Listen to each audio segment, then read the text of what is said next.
So this is one of the oldest and one of the biggest village in Fiji. It's also known as the first landing village. So this is where our ancestors, they were believed to have landed here about 3,000 years ago. Welcome to Fiji. Hi guys, welcome to my YouTube channel. Today in this video I will be showing you the Viseisei village in Fiji near Nadi. So this is called Viseisei Village. So it is very ancient village and that was probably the first one in the Fiji. So let me show you how good is the village.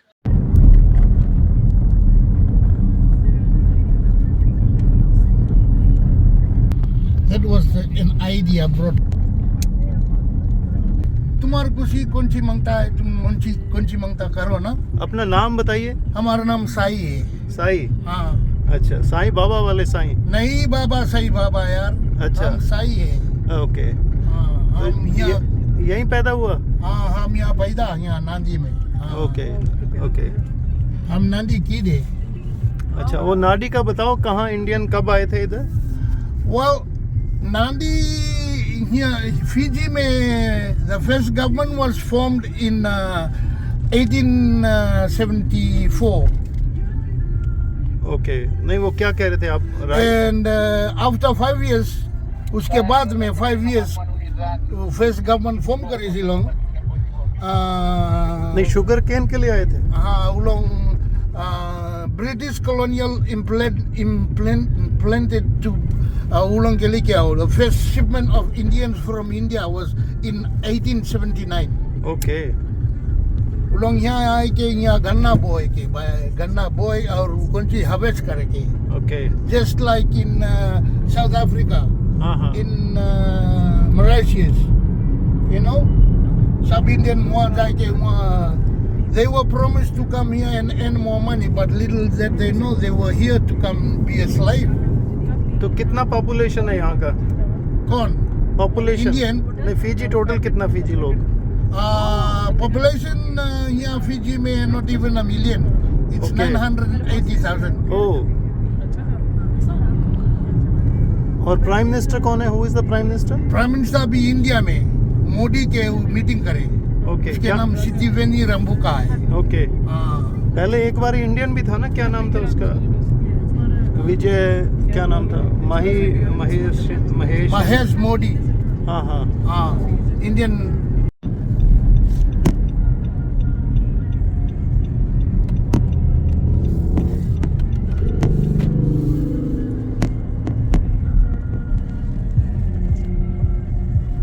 So this is the fuel station in Fiji. You can see that.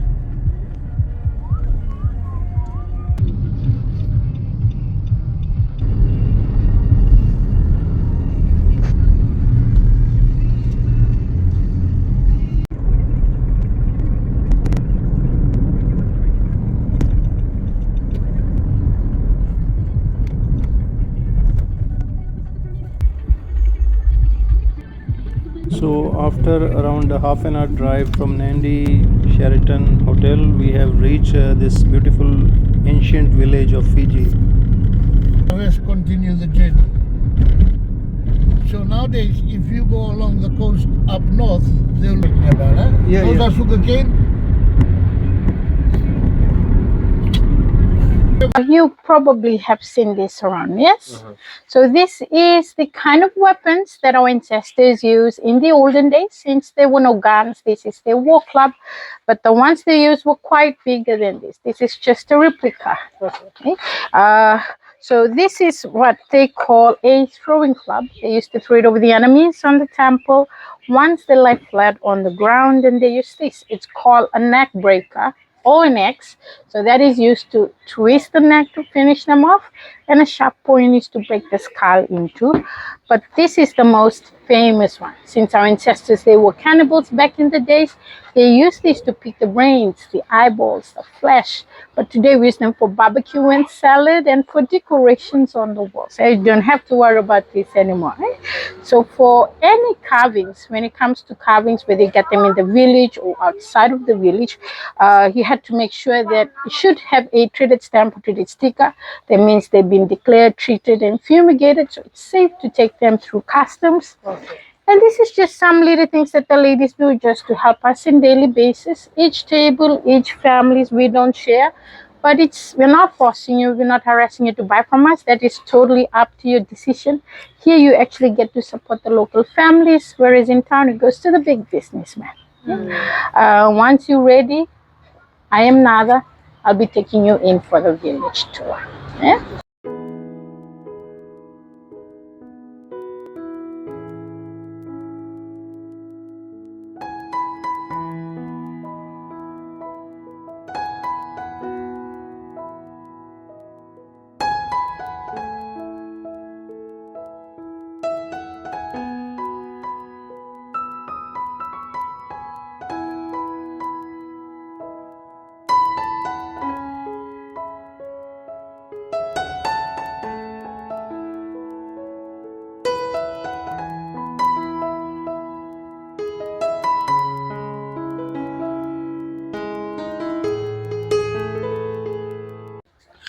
Where are you from?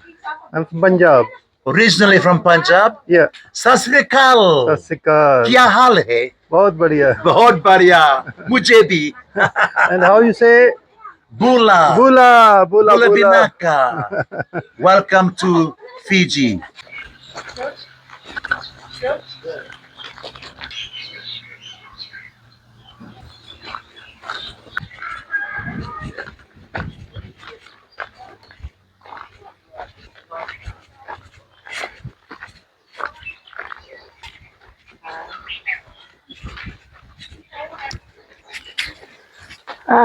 So by the way, family, my name is Nada, so feel free to ask any questions along the way. So this is one of the oldest and one of the biggest village in Fiji. It's also known as the first landing village. So this is where our ancestors, they were believed to have landed here about 3,000 years ago. The name of this village is called Viseisei Village. It means dispersion or separation. So it is believed from here, then they disperse and separate to other parts of Fiji. That's how this village got its name from. But the name of the district as a whole, it's called Wunda. Wunda means the source. And within this district of Wunda, we have about 5 villages and only one chief, which is from this village.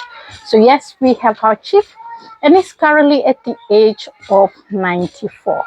And he's not just any chief, he's also one of our paramount chiefs as well. So even though the other 4 villages, they have their own chief, but the chief from this village is sort of like the chief of chiefs. Population-wise, we have 800 people. These are numbers right now in the village, but I'm not counting those who are from this village, but they prefer to live outside of the village. We have a total of 300 homes. So most of us, we still live in big extended families. We can live up to 3 to 4 families under one roof. So in a typical Fijian village, it's sort of like, well, we live together like one big family and we're all interrelated to one another. In the olden setup, we were divided into tribes, tribes into clans, clans into sub-clans. For us, we are born into these tribes. The men, they're there for life, but for us women, once we marry, we join with our husband's tribe or husband's family. So us women, we do the moving. So yes, the names of these tribes are the chief's tribes, like the top of that rank. We don't elect our chief. They have to be born into that certain family to become a chief. But it's not like directly to the son, like the royal family. For us, if I have our chief now 94, if he has his younger brother, he can be next in line. We have our fishermen tribes. Back in the days, these were the people who used to go out fish. They bring back their catch, they feed the village. We have our carpenters or builders tribe. They specializes in building original traditional huts. If you look around inside a village today, you hardly find these thatched houses anymore. This is because of these cyclones that we usually have. Now we have to build better homes for our families. We have our warrior tribes. Back in the days, these are the people who used to go out for war and also the ones who protect our village and our chief. Today, the only time you get to see the warrior tribes in action is when there is a traditional ceremonies or when the chief passes away. That's the only time we get to see the warrior tribes in action. They wear the traditional attire, they wear the face paintings, they hold up these massive war clubs, and they take turns in guarding the chief's hut during that 1 week burial procession until the chief has been escorted down and been laid down to rest. We have our spokesman's tribe. Our chief doesn't speak directly to the people when it comes to addressing his people. He normally have the elders of the spokesman's tribe who normally speaks on the behalf of our chief. We have our kingmakers tribe.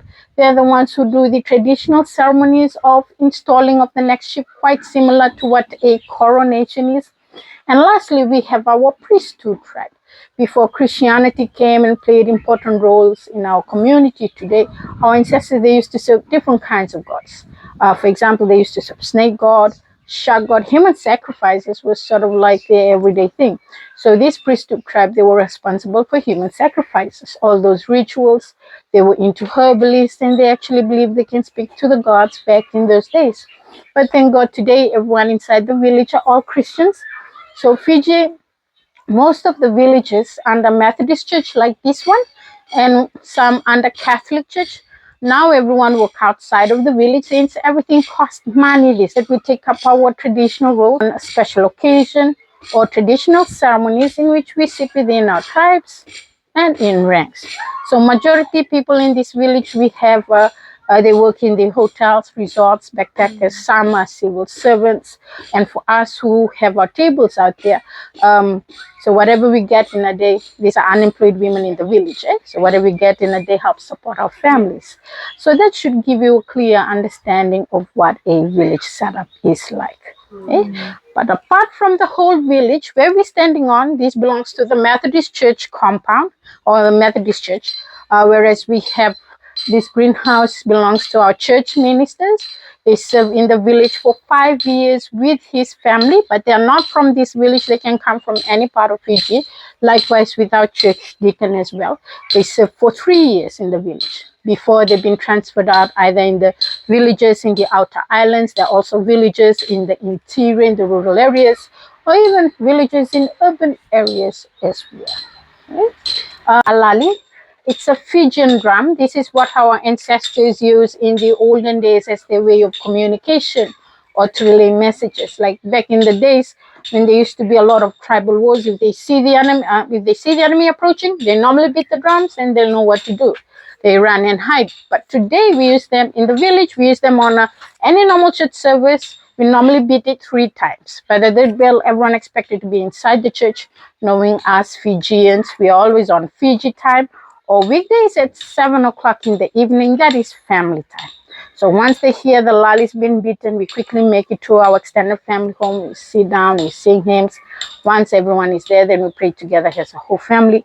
But apart from that, we also use it to call village meetings. We use it at 12 o'clock midday. That's a reminder of our quiet time. Again, that is prayer time.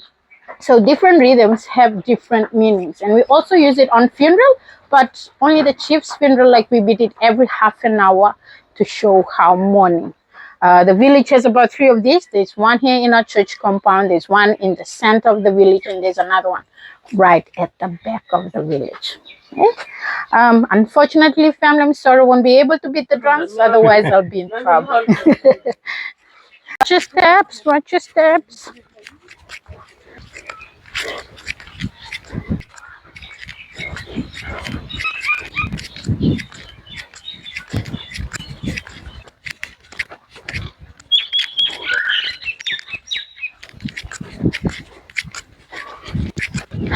Please. So this is our village green. This is not a playground for our kids. It's a sort of like a communal ground. It's also a sacred ground. So normally for us, we don't go across this village green. We either go around.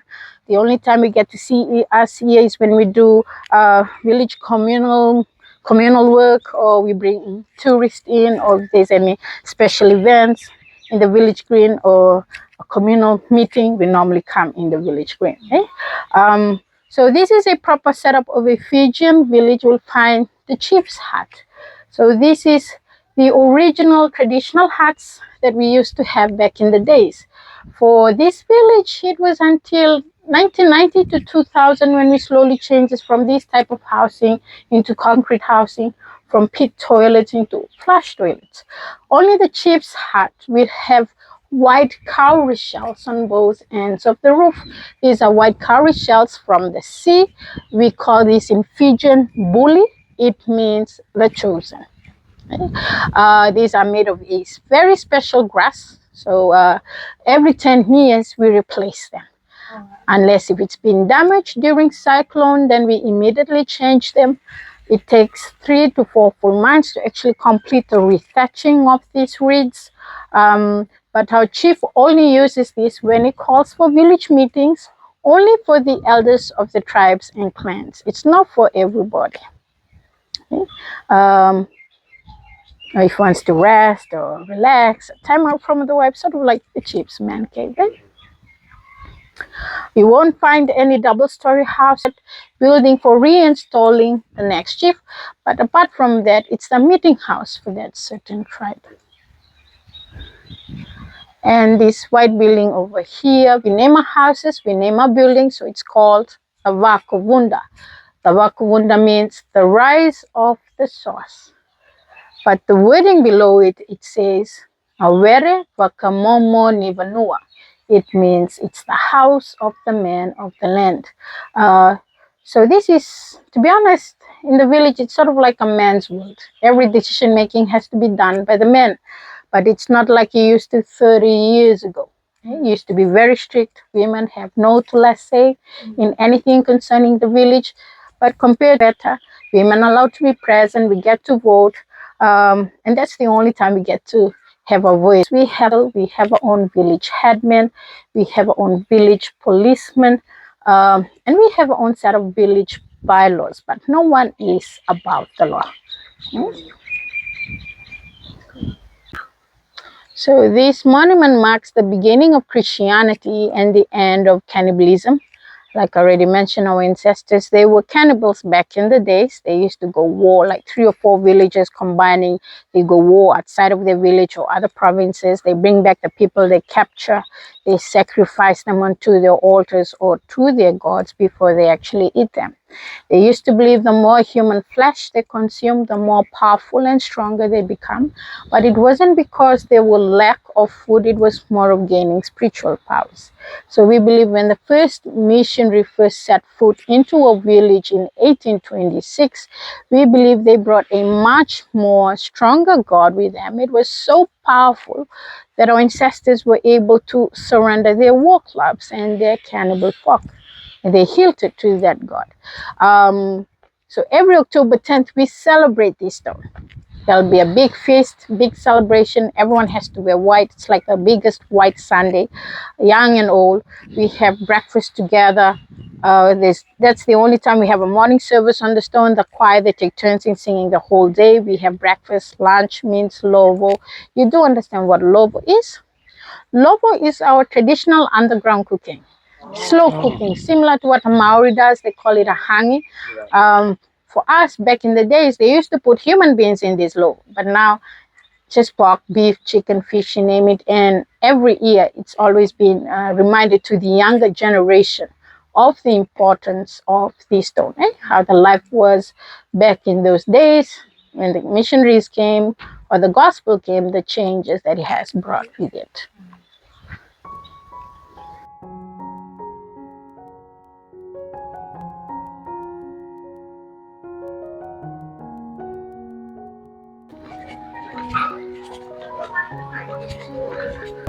I hope guys you enjoy this video, and please subscribe to my YouTube channel and press the bell icon. Thanks for watching.